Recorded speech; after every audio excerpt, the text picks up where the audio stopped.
Fala galera, só lembrando que esse vídeo é patrocinado pela 1xBet, maior site de apostas do mundo e que é parceira antiga já aqui do canal do Garone. E a promoção continua. Se você fizer o seu registro no link que está aqui na descrição desse vídeo e utilizar o cupom GARONE, quando você fizer o seu primeiro depósito, você recebe o valor em dobro. Ou seja, botou R$50, recebe 100, botou 100, recebe 200 para apostar. Então não fica fora dessa não. Aproveita o link aqui na descrição e utiliza o cupom GARONE no seu primeiro depósito para aproveitar essa promoção da 1xBet. Vitor Júnior, boa tarde, Garone. Gostou dessa contratação do Pumita? Feliz 2023. Feliz 2023, Vitor. Vou mostrar para vocês aqui um pouquinho de como joga o Pumita Rodrigues e eu vou passar um pouquinho também sobre as principais características dele, né? O Pumita, só para eu fazer aquele perfil padrão que eu sempre faço, está na tela aqui já o campinho. Pumita Rodrigues é um lateral direito de 25 anos de idade, 1,83 m, ou seja, uma boa estatura para um lateral, ajuda, né? Nesse jogo aéreo defensivo em muitos momentos, inclusive ofensivo, já fez gol de cabeça, se não me engano, atuando ainda pelo Danúbio. Não, mentira. Esse ano ele fez um gol de cabeça pelo próprio Nacional. Ator Nacional, foi formado no Danúbio, teve uma passagem muito rápida pelo Racing em 2020, praticamente não jogou. Teve a passagem pelo Fênix também em 2021 e agora em 2022 talvez tenha tido o seu melhor ano da carreira, inclusive indo para a Copa do Mundo como reserva. Reserva do Varela, que hoje é lateral direito, inclusive do Flamengo. Não chegou a atuar na Copa do Mundo, mas fez uma boa temporada com a camisa do Nacional. Quais são as principais características do Pumita Rodrigues? Eu até vi muita gente comentando já no Twitter sobre isso, sobre ser um cara que tem deficiência defensiva e é muito bom no jogo ofensivo. Eu até citei um pouquinho, no caso do Piton, isso, né? Que as pessoas... eu acho que a tendência do pessoal que viu um lateral mais ofensivo é falar que ele não é bom defensivamente. Talvez porque um lado é mais forte do que o outro. O que não quer dizer que o cara seja ruim defensivamente. Ele pode não ser tão bom quanto é ofensivamente. Eu acho o Pumita, até pelas características físicas, ele ajuda bastante. Por exemplo, defensivamente, o cara que é bom no jogo aéreo defensivo, ele tem uma vantagem defensiva. Né? Ele não é tão bom no duelo 1 contra 1. Isso deu para ver bastante claro, inclusive no jogo contra o Peñarol que eu vi. O Peñarol nem levou tanto perigo assim, foi um jogo onde o Nacional dominou bastante, mas o Pumita umas 2, 3 vezes tomou um passeiozinho ali no duelo 1 contra 1 pelo lado direito. Só que ofensivamente ele é muito forte. Eu fiz até o scout do primeiro tempo dele contra o Peñarol. Ele chegou para fazer 4 cruzamentos, acertou 3, e uma coisa que me agrada bastante, o cruzamento dele é alto. A gente vê muitas vezes o cruzamento quase que em linha reta, né? Uma bola um pouco mais forte. E esse cruzamento dele por cima, saindo quase sempre fazendo um arco, isso favorece muito o centroavante alto. E o Vasco vai ter o Pedro Raul esse ano, né? Então, o cruzamento saindo um pouco mais alto e chegando ainda num ponto alto dentro da área, na cabeça do centroavante, facilita ele ganhar, ou ajuda, pelo menos, ele ganhar essa jogada um pouco mais por cima, principalmente para o centroavante alto, que é o caso exatamente do Pedro Raul. Então, me agradou bastante, até vi, depois puxando alguns números dele, na Libertadores, o aproveitamento dele nos cruzamentos foi de 29%, o que é um bom número. A gente já falou sobre laterais aqui no canal, de uma maneira geral, até quando eu analisei o Piton, e com exceção do Marçal do Botafogo, falando em lateral esquerdo, pensando nos números de lateral esquerdo que eu já analisei, né, por conta do Piton, só o Marçal conseguiu 40% de aproveitamento em cruzamento. A maioria dos jogadores do topo ficaram em 30% abaixo.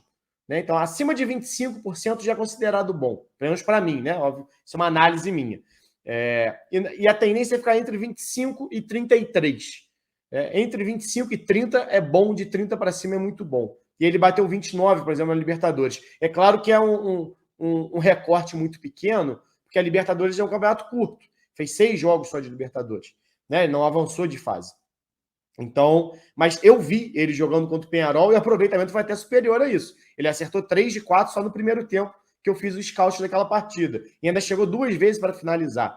E essa é a característica dele. Por ser mais ofensivo nesse sentido, na verdade, a forma como o Nacional jogava tornava ele mais ofensivo. Até no início, lá no Danúbio, algumas vezes ele jogou de meia também. Não sei se o Nacional chegou a atuar dessa maneira. Os jogos que eu vi, ele foi de lateral. Vamos botar aqui um 4-4-2 básico defendendo, só para explicar um pouquinho para vocês como jogava o Pumita Rodrigues no time do Nacional, pelo menos nos jogos em que eu vi. Jogou até com Treza, parece Tereza, né? Mas é Treza, que é um pontinha direito, ajudou muito ele na marcação também, caindo por ali junto com ele. Mas o que acontecia, eu já mostrei isso aqui em outros momentos, até na forma como o Barbieri joga, isso acontece muito.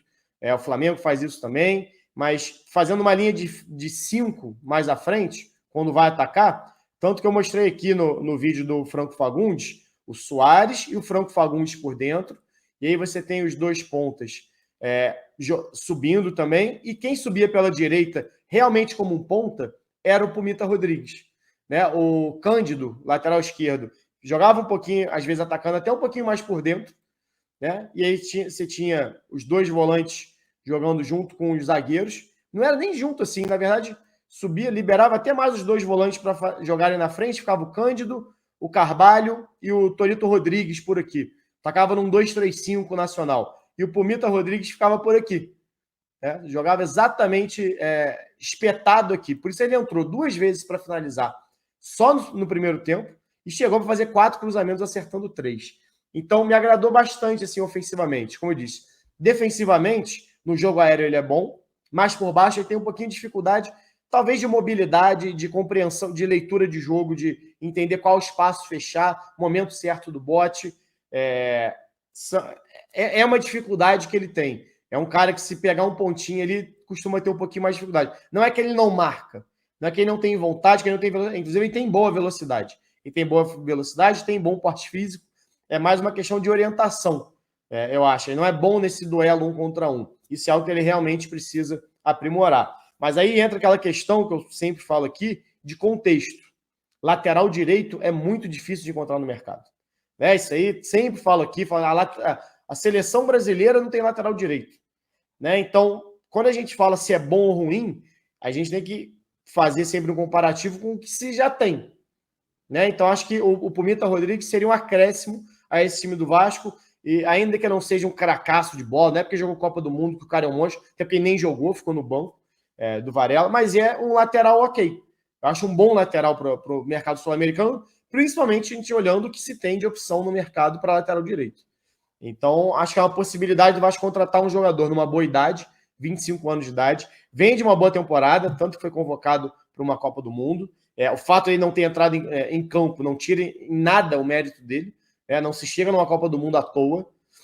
Então, é um jogador que tem qualidade. Mas aí entra aquela questão que eu falei. Precisa ser adaptado ao futebol brasileiro, mas está acostumado a jogar como o Barbieri muitas vezes joga. Uma coisa que me chamou a atenção também, que pode ser considerado até de uma certa maneira algo negativo, mas pode vir do time, não do jogador, ele participa pouco da saída de bola. Ele não é necessariamente um lateral construtor, como era um pouco mais o Cândido pelo lado esquerdo. Então, ele é um lateral que aparece muito mais lá na frente do que aqui atrás para ser um construtor. Não é um cara com refinamento técnico assim de passe, tipo, o passe dele é muito bom, algo do tipo. Não, ok, é comum ali, mas o cruzamento dele é muito bom, essa pisada na área, inclusive para utilizar essa altura dele para ganhar. A gente sempre fala do ponta alto nas costas do lateral baixo. Ele em muitos momentos aparecia assim, apesar de não ter tido nenhuma chance de cabeça nos jogos que eu vi, mas ele aparecia nas costas do lateral para chegar finalizando, e em alguns momentos usando exatamente essa imposição mais física para isso. Então é algo que pode ser explorado de uma certa maneira. E aí eu falei aqui do Barbieri, que ele gosta de jogar. Em muitos momentos o Red Bull Bragantino jogava fazendo uma linha de 3 com o primeiro volante baixando entre os zagueiros, o Luan Cândido jogando um pouco mais por dentro e o Aderlan espetado mais pelo lado direito. Então casa bem com o que a gente pode ver no trabalho do Barbieri. Pode ser um 3 zagueiros, muita gente já falou sobre isso aqui, até tem vídeo aqui no canal falando sobre isso. Pode ser um 3 zagueiros com 3 zagueiros de ofício, por exemplo, Léo, Bambu, e algum zagueiro que venha a chegar ainda no elenco, ou pode ser simplesmente o Patrick De Luca ou algum outro jogador entrando. Zé Gabriel jogou no último jogo treino como titular. Zé Gabriel já foi zagueiro também. Então, no momento ofensivo, a gente pode ver, vou usar o 5 aqui, que é mais fácil como referência, usar esse jogador baixando aqui. E aí, esse terceiro zagueiro seria, na verdade, o seu primeiro volante. É uma possibilidade. Isso só estou falando no momento da fase de construção. Porque aí, quando baixasse as linhas, você não teria necessariamente uma linha de 5, a não ser um momento casual, mas sim uma linha de 4, com esse primeiro volante podendo ou não entrar aqui dentro para auxiliar, principalmente no jogo aéreo, protegendo o meio da área. Mas o Pimenta Rodrigues jogava dessa maneira, bem espetado, como o Aderlan muitas vezes jogou no Red Bull Bragantino. Se a gente puxar outros times também, o próprio Flamengo usando o Rodinei dessa maneira. Muitas vezes o Atlético Mineiro usando o Arana pelo lado esquerdo, segurando o Guga um pouquinho mais por dentro pelo lado direito, ou o Mariano. Então, acontece muito. Sempre falo isso aqui, né? Não é um lateral, não tem que jogar exatamente como o outro. Então, você consegue fazer o equilíbrio. E muitas vezes o Pimenta Rodrigues tem essa característica.